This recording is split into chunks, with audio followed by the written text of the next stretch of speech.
This is my story about my experience with celebrity esthetician Sonia Dakar. Everybody needs to watch this video.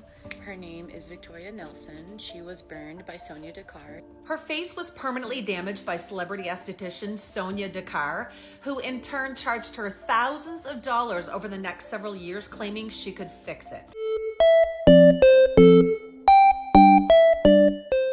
Hello everybody, welcome back to my channel. My name is V. Today we're going to be talking about a TikToker who went to a celebrity esthetician and got a chemical peel on her face that ended up leaving her disfigured over time.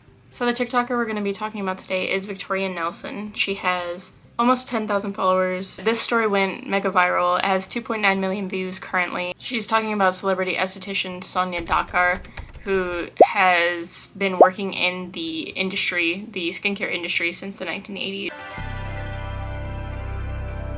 I'm Sonia Dakar. I'm the founder of Sonia Dakar Skincare Products. When I was a little girl, 7 years old, I was the go-getter girl in my family. And I always wanted to do something that can help every woman in the world. My philosophy is a beauty boot camp. People come from all over to seek help. In Beverly Hills, California. So she is a celebrity esthetician and has been working with celebrities for a super long time. One of the notable clients that she mentions is Gwyneth Paltrow. Let's just get into it so I can let you hear her story. I don't really know how to accurately convey how little I want to be making this video right now, but I've kind of run out of options. So this is my story about my experience with celebrity esthetician Sonia Dakar and how she changed my face forever. I've put off making this video for literal years. It's a pretty scarring, literally experience for me. So I'm gonna try to get through this in one video and try not to curse, and I'm gonna try not to cry. So just please bear with me. I started seeing Sonia in late 2019. I was 26 and was insecure about having acne. That's not really that far out of the realm of normal for a lot of people. I tried a lot of other solutions and I stumbled across Sonia. I started using her products at home and then ended up going in and seeing her in her clinic. I was immediately enthralled. She was so intelligent and so convinced that we could be able to clear my acne, which if anyone's been through that, that's the dream. Pretty much from the moment we started working together, I was posting online about my experience and how she did end up clearing my acne. I was telling people to buy her products and go see her in her clinic in Beverly Hills. I even called her my LA mom. Our sessions were kind of this actually skincare, half mom. I really felt like I was hanging out with. Pretty safe bet getting to say that I was a very strong supporter. She also called me family. This is the super unfortunate part about working with somebody that you trust. They developed a provider-client relationship that she considered her so close as to being her mom, so she trusted her when she eventually decided to get this chemical peel. Flash forward to April of 2021, and I was going in for a routine facial, which by this point I had done plenty of times. We go into the room, everything is normal, standard facial, we're chit-chatting, and then she insists that we finish out the appointment with a peel. We had done a peel before. I trusted her. She, 1, is the expert, 2, knew my skin better than anybody else, and 3, the way it's described both on her website and in the room is having no downtime or irritation. So she starts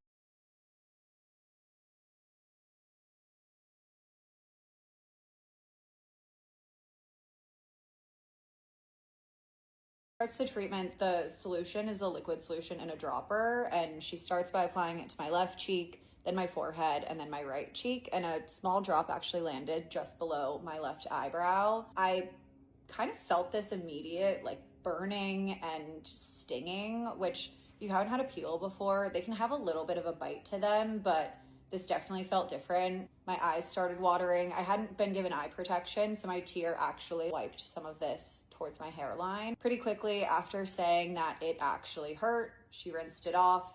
I was given a fan to kind of cool my face down. It was still just really on fire, and I was kind of confused as to why this hurts so badly. So I opened the front-facing camera on my phone to use as a mirror, as any millennial woman probably. This is how badly this chemical peel ended up damaging her face. And then over the time, because her video is 13 minutes long, so I'm gonna explain the rest of what she talks about. She says that over time she had talked to this esthetician that she trusted, and she just kept telling her to apply different creams, ointments, oils, different things to her face, and then eventually her face ended up with this severe scarring, unfortunately.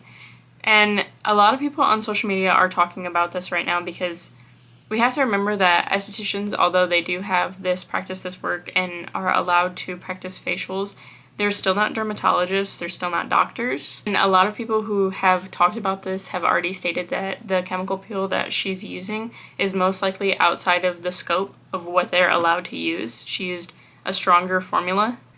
Eventually, she even suggested that she do microneedling over the burns. And if you don't know what microneedling is, it's to resurface the skin and get rid of scars. Why?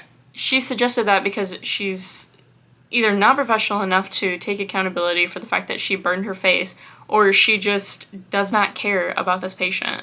I mean, truly, this girl is a victim, and she should sue these people and get a lawyer. This video about Sonia Dakar, the esthetician who chemically burned this beautiful girl, and then sent her off and kind of gaslit her and told her that, no, this is just part of the process, and let this girl go on with this burn and didn't send her to a doctor or a burn unit or a plastic surgeon and pretty much permanently changed this girl's skin. But I did, and I am horrified.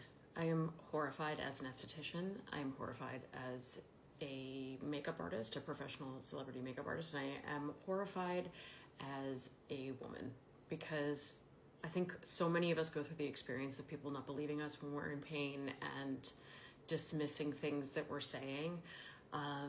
But also as a celebrity makeup artist, I have seen so many people, I've had so many people in my chair that have told me, you know, for my wedding, I hired a celebrity makeup artist and I told them what I wanted, and they told me, oh no, you're wrong.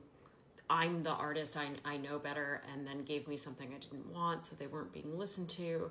And as a medical esthetician, I have experienced the same thing. And what I need to say is, for everyone out there, if you are in a chair with a person who is not listening to you, you need to leave. It's just negligence on all ends. And I think everyone should get their skin treated by the provider you feel most confident and comfortable with, and feel empowered to ask questions, understand the scope of the provider's practice you are seeing. I will say, nobody's more disgusted, distraught, and just upset by this story than estheticians, especially those of us who put ourselves and our businesses on the line every single day to help people. We want to help people. When I changed to this career almost 10 years ago, it was not glamorous. It was a pay cut. It was a decision everyone questioned and nobody understood.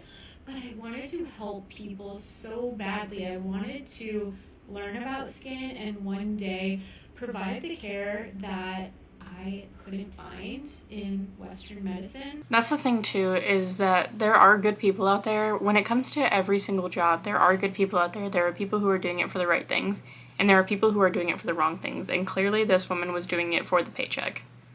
I don't even know why she would go out of her way to defend the work, or to not just say, hey, I messed up, I used the wrong level of peel, or I used the wrong level of chemical, and then just send this woman to the ER. But women like this woman that just spoke, obviously she would want to do the right thing. She wouldn't put this woman in harm's way the way that this Sonia did. It's devastating that people are more worried about their reputation than the health and safety of others. I don't know if y'all saw this literally get posted a couple days ago, but Sonia Dakar, an esthetician, I'm an esthetician for over 7 years, and this is absolutely appalling. The fact that some fellow esthetician did this to someone's skin, let alone a patient, that was so close to them, for like her words, like she was like almost like family. Like that's absolutely crazy. That she didn't refer her to like a burn unit or like plastic surgeon. And like, yes, I've heard of some people, like a lot of estheticians do have a way to get really powerful ingredients because they're tied to different dermatologists or surgeons, and they're able to get those ingredients. But first of all, the way that she said that she just dropped a couple drops on her skin, like, what? If you're an esthetician for that long, like, when do you do that? Like, that's crazy. You put it on an applicator and you apply it evenly. Like, I'm so mind blown by this. It just put such a bad look for other estheticians. Like, wow. I don't know if y'all saw this. That woman clearly was just money hungry, and it's so devastating for this woman, Victoria, who has to live with these permanent disfigurement and has to live with the scarring and try to recover her skin. But she even was so sweet and said, like, she didn't know if she was even going to talk about this or she wasn't even going to bring it up because it's scary and sad, you know? And then she has to worry about the concept of, like, being sued by this woman, even though she put her through hell. I got my esthetician's license in 2020, and I practiced for a little bit. It is very limiting what estheticians can do, and for good reason. You're only being trained for 4 months if you're going full-time or a year if you're going on weekends, okay? Estheticians, I would say, are more like skin therapists. We work within that stratum corneum, and you can do a lot within that space, right? That's the entire skincare industry. That is Sephora, that is Target, that is a lot of these products operate within that stratum corneum. You can do beautiful, great things. What you cannot do are chemical peels with low pHs.